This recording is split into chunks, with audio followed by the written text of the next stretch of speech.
Le Burundi compte aujourd'hui plus de 8 millions de sa population et il a 11 prisons. L'une de ces prisons est celle qui se trouve au sud de la capitale Bujumbura, dans la commune Moa, zone Msaga. C'est la prison centrale de Mbimba. Arrivé à cette prison, tout juste à l'entrée, on est accueilli par un groupe de 3 ou 5 personnes qui vous demandent une aide de l'argent. Une somme équivalente entre 100 et 500 francs. Ensuite, ils vous présentent toute une liste bien détaillée de leurs besoins qui seraient liés en grande partie sur les problèmes de la surpopulation carcérale. Pour bien vous présenter la gravité de cette question, il commence souvent par les temps déjà passés et il termine: nous passons la nuit à la belle étoile du tuile.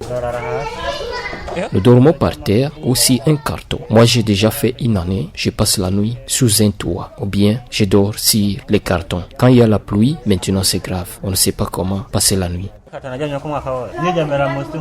Conscient de la situation de la surpopulation carcérale dans les prisons du Burundi en général et en particulier dans cette prison d'Mbimba, le directeur général des affaires pénitentiaires au Burundi, Gervais Adjayandi, explique les causes et les conséquences que cela engendre. J'aime répondre à cette question en partant d'un exemple simple et de tous les jours, là où nous vivons, chez nous, dans nos ménages, quand on a une maison pour 5 personnes ou bien quand on a une maison de 5 chambres ou de 5 lits et qu'on a pendant cette soirée ou pendant cette semaine, il y a 50 visiteurs qui viennent en même temps, qui doivent être logés dans la même maison de 5 chambres, de 5 lits. Vous comprenez qu'il y a automatiquement un problème de gestion de cette population, de ces visiteurs-là. Sûrement qu'il y aura des visiteurs qui vont passer la nuit dans des conditions qui ne sont pas très dignes. Donc c'est les mêmes problèmes. Il faut calquer l'exemple à la situation des prisons. Et la réalité que la capacité d'accueil que nous connaissons est dépassée par rapport à la population carcéraire que nous avons. C'est-à-dire que nous avons beaucoup plus que nous pouvons accueillir. Les effets, c'est sur l'hygiène. L'hygiène, parce que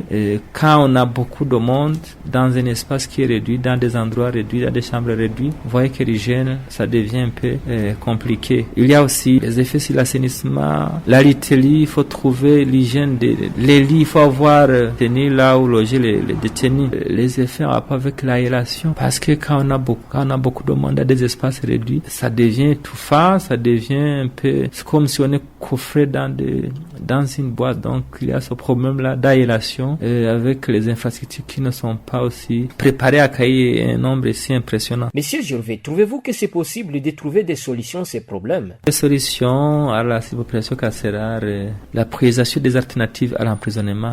Il y a beaucoup d'infractions, surtout mineures. Notre législateur y a déjà pensé. Ça dit que pour des petites infractions, au lieu que le juge condamne à un emprisonnement, condamne le délinquant à un travail d'intérêt général ou à l'amende. On appelle ça les alternatives à l'emprisonnement. Il y a déjà un projet pilote d'initier le travail d'intérêt général. C'est au niveau du ministère de la Justice. Il y a ce projet-là d'initier le travail d'intérêt général. C'est-à-dire que désormais, il y aura des condamnations à faire de travail d'intérêt général et ça va réduire, ça va avoir un impact sur les gens qui entrent en prison parce qu'il y a une grande catégorie de personnes qui devraient entrer.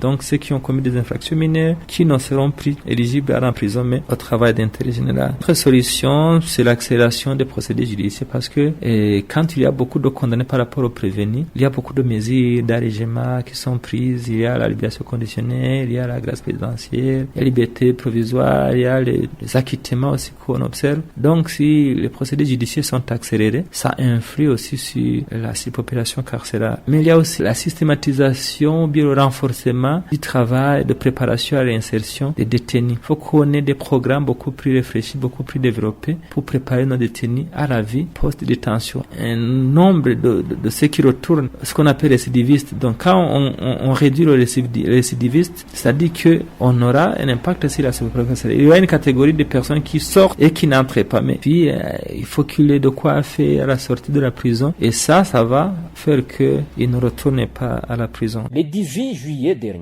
lors de la célébration de la journée internationale Nelson Mandela, Mandela Day en anglais, une journée qui a pour objectif d'appeler le monde à l'action qui célèbre l'idée de chaque individu à le pouvoir de transformer le monde, la capacité d'avoir un impact. C'était aussi une occasion pour le premier vice-président de la République, Gaston Sindimo, et Madame la ministre de la Justice, de la Protection civique et de garde des Sceaux, Aimée Laurentine Kanyana, de s'enquérir dire de la situation de cette prison, 48 prisonniers, dont 3 vieilles dames de plus de 65 ans, ont été libérés par ce dernier dans le but de réduire l'effectif des prisonniers dans la dite prison. Madame la ministre a promis que d'autres mesures doivent suivre. Comme vous le savez, nous avons déjà mis sur pied une commission permanente chargée du suivi des dossiers pénitentiaires et judiciaires des prisonniers pour épauler le travail des services juridiques des prisons. Et les services juridiques des prisons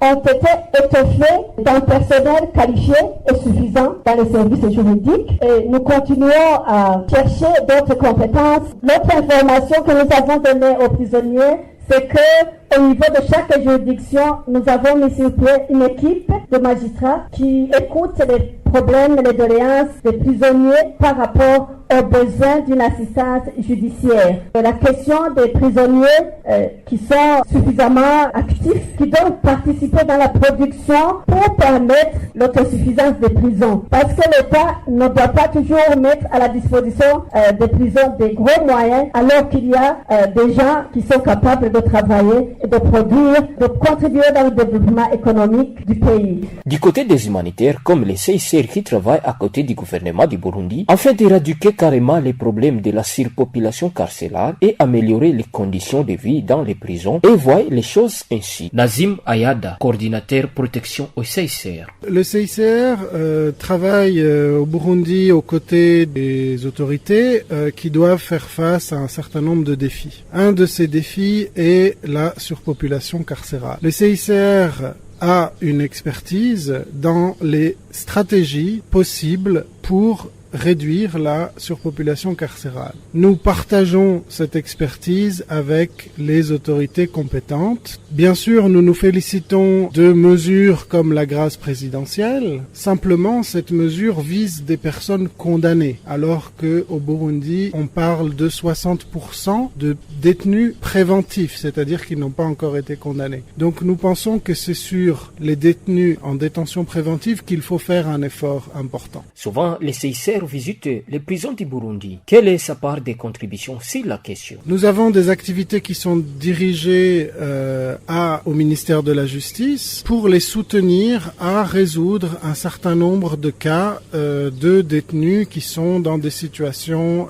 soit irrégulières, soit des situations où les dossiers sont malheureusement pas complets et nous finançons par exemple certaines descentes de la commission permanente chargée du suivi des dossiers judiciaires et pénitentiaires sur le terrain pour résoudre certains cas et contribuer à décongestionner les prisons. Une autre activité est bien sûr la sensibilisation de toutes les autorités qui peuvent prendre des décisions sur des sujets comme le travail d'intérêt général au lieu d'une peine de prison. Nous travaillons aussi à sensibiliser les preneurs de décision sur limiter le recours à la détention préventive et nous travaillons également, bien évidemment, avec toutes les parties concernées, parquet, juridiction, pour une meilleure coordination entre les acteurs, c'est-à-dire les parquets, les juridictions et le système pénitentiaire. Rappelons que le gouvernement du Burundi et ses partenaires ont déjà pris la question en main dans le but de concrétiser l'idée de Nelson Mandela qui est représenté comme le symbole de la lutte pour la liberté, le respect des individualités et la libre conscience. Que le monde se rappelle de lui chaque année le 18 juillet.